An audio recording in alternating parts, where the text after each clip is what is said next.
What happened in qualifying for the Japanese Grand Prix?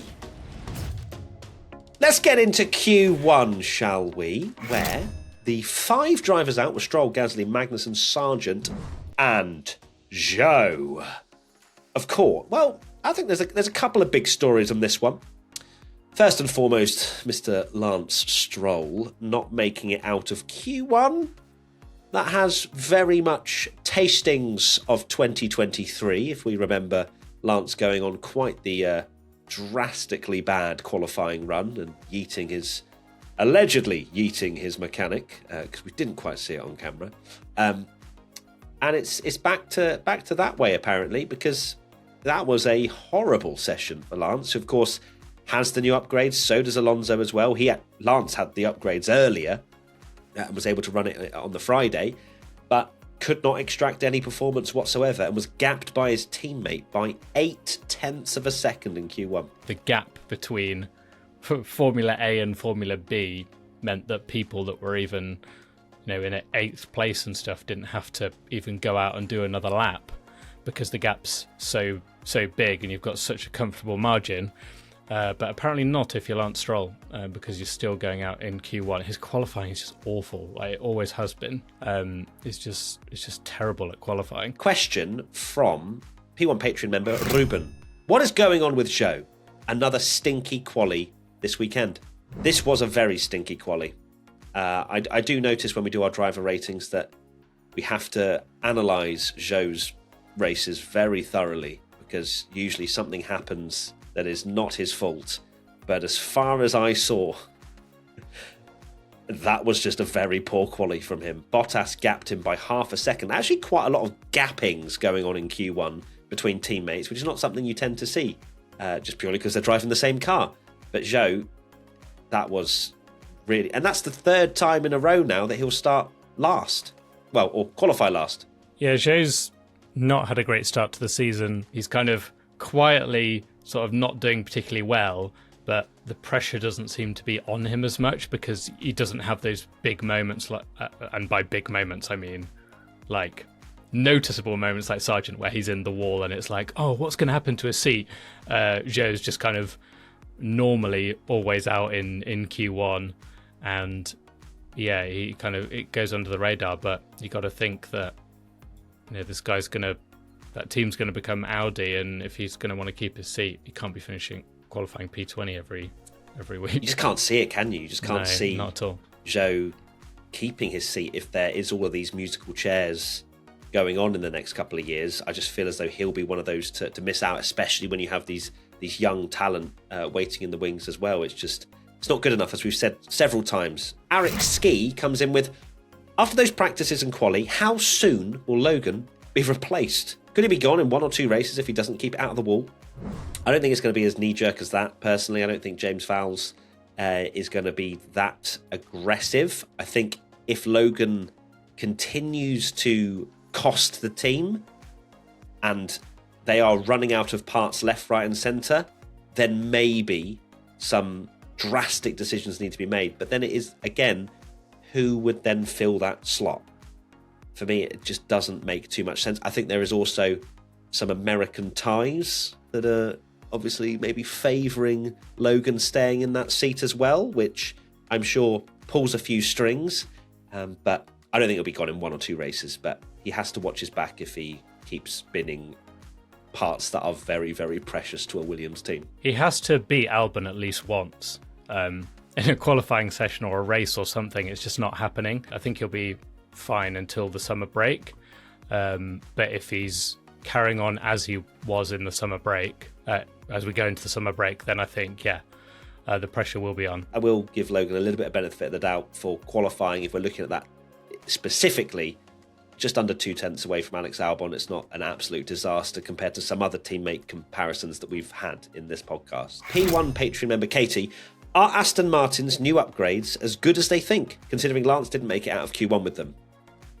Well, I don't think they're incredible, because Alonso didn't do anything massively different to perhaps what we might expect from him. P5, which is still in the mix, but it's more the fact that it's Lance Stroll driving the other car. It's as simple as that, really. The Aston Martin clearly still has a good baseline for Fernando to be up there.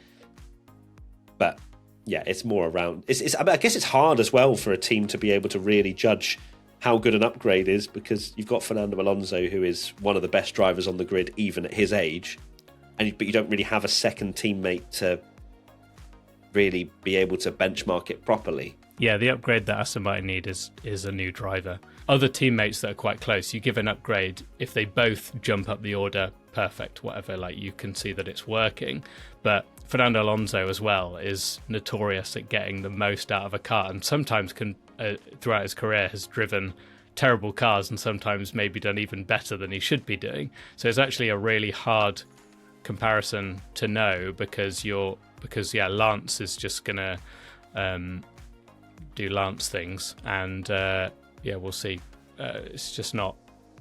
They're gonna have to. I think Lance is definitely holding him back now, though, because they're not going to be able to develop the car. Well, it was last year as well. Yeah, exactly. Right, let's move on now from Lance Stroll slander to Q2. Daniel Ricciardo, Nico Hülkenberg, Valtteri Bottas, Alex Albon, and Esteban Ocon were the 5 drivers out. Question from P1 Patreon member Snowborn. Will Dany be able to beat Yuki in the race? And how will it be affecting him keeping his seat? Yeah, there's no Daniel Ricciardo slander to be had this time out. You have to note the fact that Daniel did not drive in FP1 because Iwasa was in his car. FP2 was a washout. So Daniel really started his driving on the Saturday, today, and to be within half a tenth of Yuki Tsunoda, who is driving very well. This is what I would expect from Danny Rick. Obviously, when we were doing our predictions at the beginning, we were saying that Tsunoda, I said predictions at the start of the season, that he does need to beat Tsunoda. That's if he wants the Red Bull seat. But to keep a seat in Formula 1, that's fine to match Yuki Tsunoda, in my opinion, especially when Yuki is getting into Q3. They're both firing on a decent level. They are top of Formula B.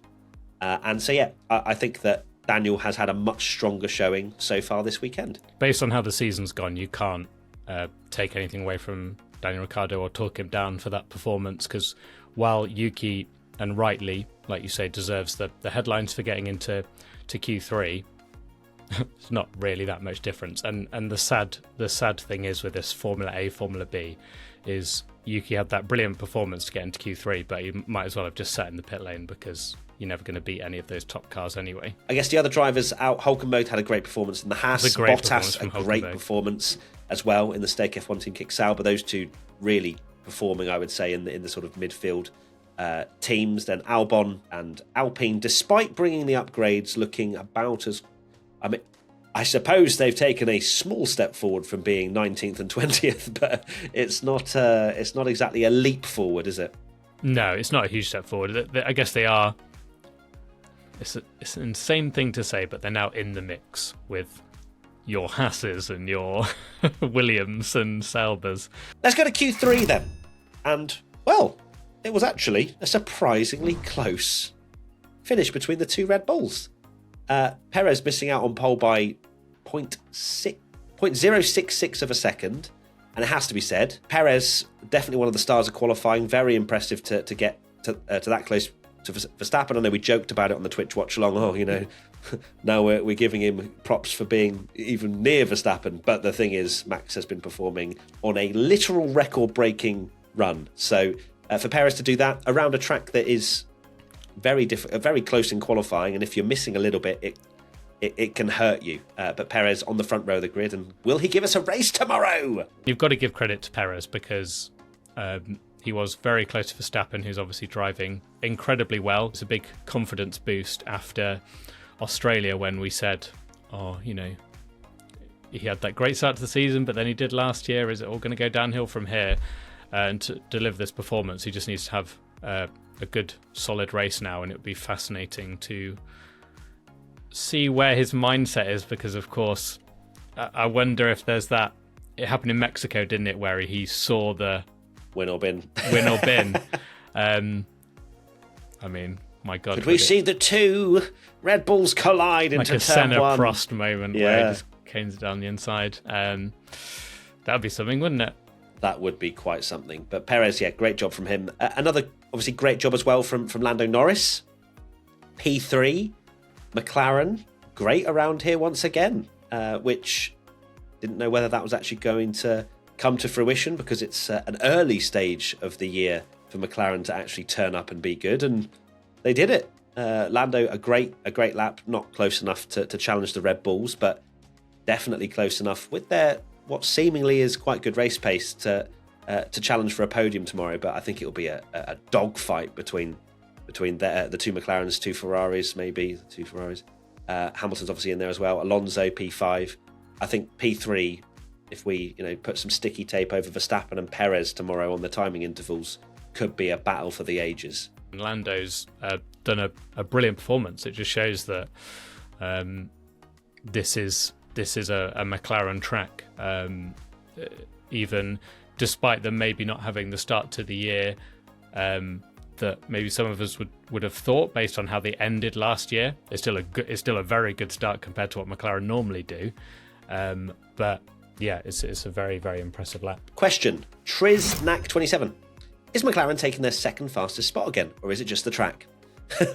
Well, I think it's the track. Obviously, they did incredibly well last year. Lando showed some amazing pace in the race. But it does pose the question. We thought Ferrari were the second fastest car. They've solidified that now. And then we come to a very unique track like Suzuka, and all of a sudden Ferrari aren't the second fastest, and we get a similar trend perhaps starting to form that we saw last year, where it's Mercedes, McLaren, Aston Martin taking that second spot. So I do wonder if we're going to see a similar trend as we go to more unique tracks, that some teams will be quicker than others, and it isn't just simply Red Bull, then Ferrari, then the rest. Yeah, we're going China next, and it again is a very different track with a huge long straight. Might not suit McLaren at all, might suit Ferrari, and that'll chop and change. Right, moving away from McLaren, and you've got written down here Leclerc P8. Sorry, Matt, let's talk about it. Okay, so let's talk. I've been thinking, and it's not as bad as it looks. All right, 1/10 of a second to Carlos Sainz. Can we calm down? It just looks horrendous, like Hamilton to Russell in Bahrain, because it's really close in that midfield. We are used to seeing Charles Leclerc getting those extra couple of tenths, and I do want to question where those have gone. But it's not horrendous. These things happen in Formula One. Charles had a great run of form in qualifying before the previous race. But I'm also dead inside, thank you. Even though it is close, we know that Charles normally has the edge in qualifying, and that's where he delivers the most, and just hasn't seemed to have hooked it up in the last couple of races. I'm not worried yet. It is just a case of we're going to repeat the same things. We're going to repeat the same things again and again, saying just because Carlos is doing well doesn't mean Leclerc's doing bad, and it is close between them. That being said, if I am surprised at how well Carlos is doing, particularly in qualifying against Leclerc. So it'd be fascinating to see how it continues. Yes. As you also say, Tommy, Carlos Sainz doing well does not mean Charles Leclerc is doing bad. It's 1/10 of a second. Charles is not performing perhaps in these last couple of qualifying sessions as we would expect. But if you take the last 10, he's been on the front row for 8 of them. So you can all shut up, please. But this is what we've said as well, is that Ferrari have one of the strongest, if not the strongest, lineup. We've always said that Charles Leclerc and Carlos Sainz together are an incredible lineup. And they're showing that. They're both very, very close at the moment. So, yes, P8 is going to be a very difficult race to watch from there, because Suzuka is a difficult track to overtake. But we'll be live on Twitch, Matt P1 Tommy. If you haven't followed us on watch-alongs before, we will be live at 5:30 in the morning UK time. No complaints, can't wait. Tommy, what are your final thoughts, please, sir?